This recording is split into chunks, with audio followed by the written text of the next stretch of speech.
So, sorry for the delay because as usual, I was working till morning 5 and I had to catch a flight back to Chennai to attend the function of 2.0, the movie, with Akshay Kumar and Rajinikanth, then take a flight back here, get freshened up, and then get ready for this.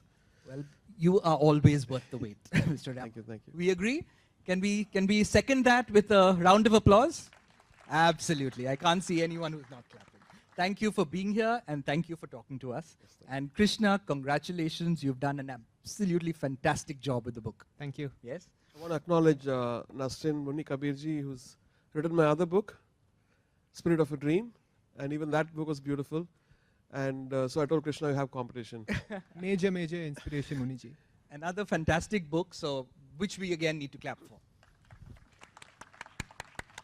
Ladies and gentlemen, that Mr. A.R. Rahman is a man of few words is a very universally known and very reluctantly accepted fact.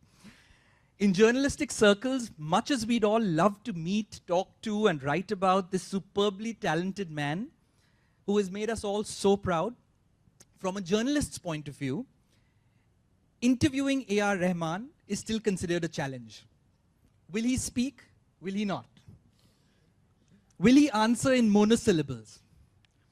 And if he does, how will I flesh out my 600 words? I first met A.R. Rahman as a 21-year-old young journalist at a recording studio where Subhash Ghai was recording Tal. I reached there at about 9 a.m. and they had worked all night. And I was introduced to Mr. Rahman. And suddenly, a family friend turned up. Singer Sukhwinder was known to the family at that time. And in his true Punjabi style, he said, Rahman sir, ye hamare ghar ka bachcha hai, isse baat kijiye. The monosyllables I expected that day turned the 600-word copy into a 750-word copy. So ladies and gentlemen, today I'm going to try and work that magic again and get Rahman sir to talk. And I hope it works. In case it doesn't, I'm going to enlist Krishna, who's done a 400-page book, tumbling out parts of A.R. Rahman's life that we really didn't know about. Mr. Rahman, I'm going to start with you. Being the supremely private person that you are, what made you accept the fact that you would authorize a biography? I think my life keeps changing. When I started, I couldn't articulate my words, I couldn't articulate my sentences, or it couldn't keep up with my mind. So my mind was faster than my, intellect. So I thought speaking less is better and working more was better. And I think in music, before you could tell something, you can do with your fingers and your heart. And I believe that. And anyway, the people are not interested in listening to my words, they were more interested in my music, and that was convenient for me so far. But things have changed now. Because when you write a story, which I started writing when all these long travels led me to experience many things in life, see the other side of Earth, and study and see this world turning into something else, and which forced me to, the humanity inside me forced me to start writing characters.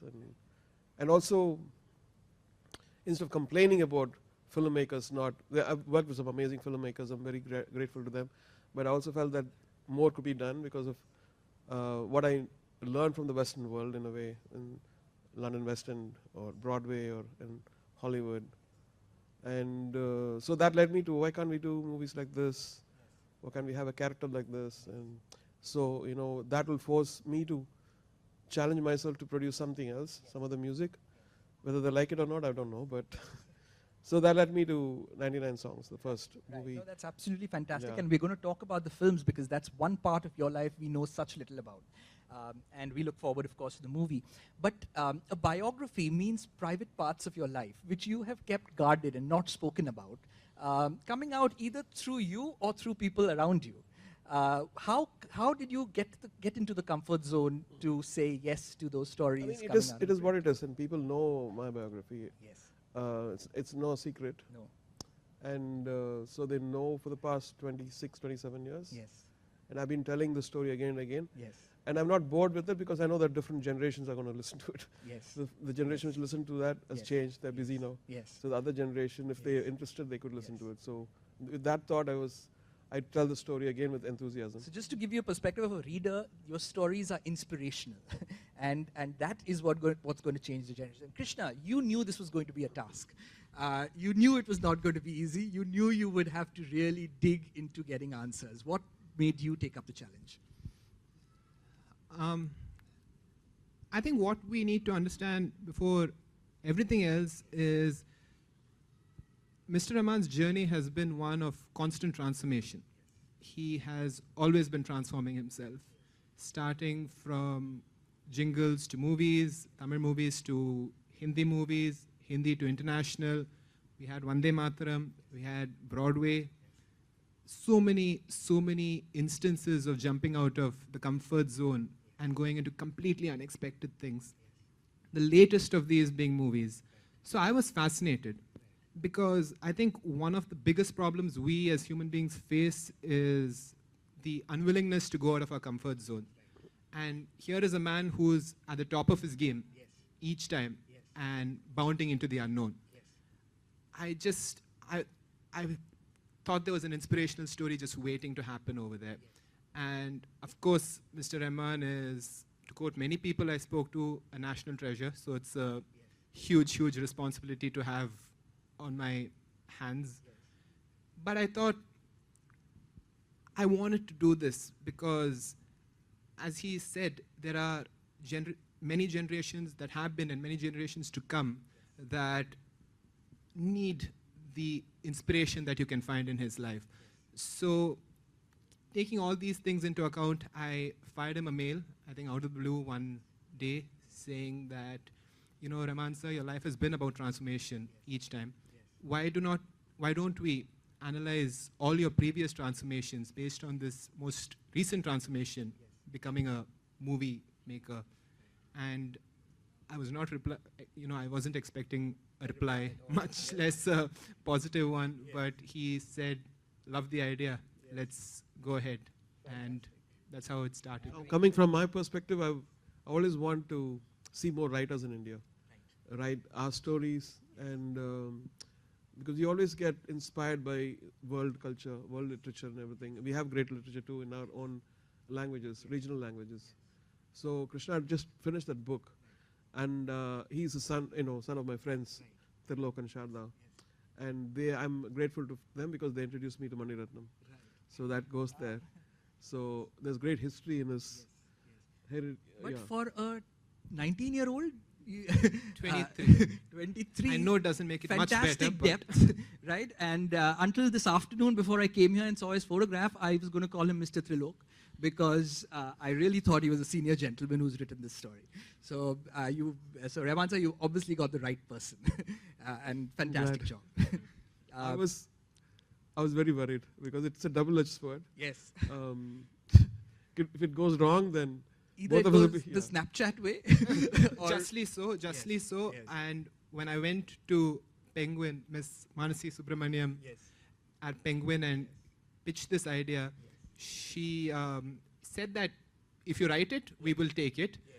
But I'm sure they were worried that halfway through I might decide to go party and not finish it, or worse still, they'd open it and they'd see. We should ask Mansi, what did you think?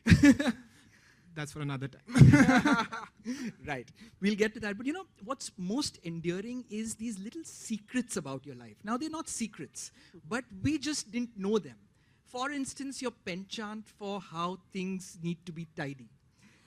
Does untidiness make you angry? No, I think I also evolved. My computer desktop, first of all, when I started using computer from '94. Or before that was different PCs. Now I switched to Mac. So when I worked on Vande Mataram, the Machadechalam album, I worked with a German programmer, and he was getting paid a lot of money, £1,000 a day. And the first 2 days, he just cleaned up my desktop. He didn't work, just cleaned up everything, organized everything. And third day, he said, I can't work on this. Right. I said, you've taken my money Right. and you just clean up my desktop, and then Right. you say, no, we can't work. I said, Right. I just give it a shot. Yes. He was worried that, he didn't know how to do it. I Yes. said, think Yes. about it. Don't Yes. don't feel. I won't judge you. Yes. Then, he came up with that sound of the drums. And Right. Right. So No, but there's an anecdote from your sister who says that as a boy, you told her how to clean the house, or that she was not doing a good job, and whether she'd do a good job after No, she got actually, married. it was recent. She got confused. It was Ah. recent when I renovated my mom's house, Uh-huh. and then she had a room. Yes. So after 6 months, I went, saw a room. I said, what is this? What have you made? Yes. I spent a lot of passionate, in getting the color right and everything for my mom, and then you come and, Message. no, don't worry, that's how I live. I said, no, this is my mom's house, and you have to Right. keep it clean. Ah. Right.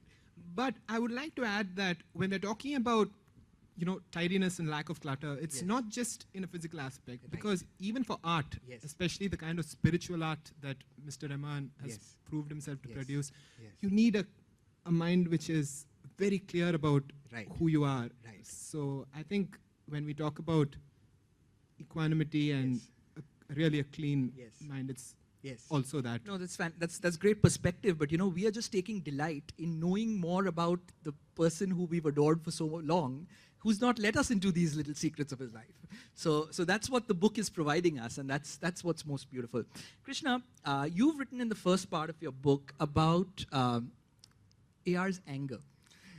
You say that you've compared it to his father's anger, and you've said that it's quiet. He doesn't shout when he's angry. Have you seen it firsthand? Never. You've never seen it firsthand. Never. It's never.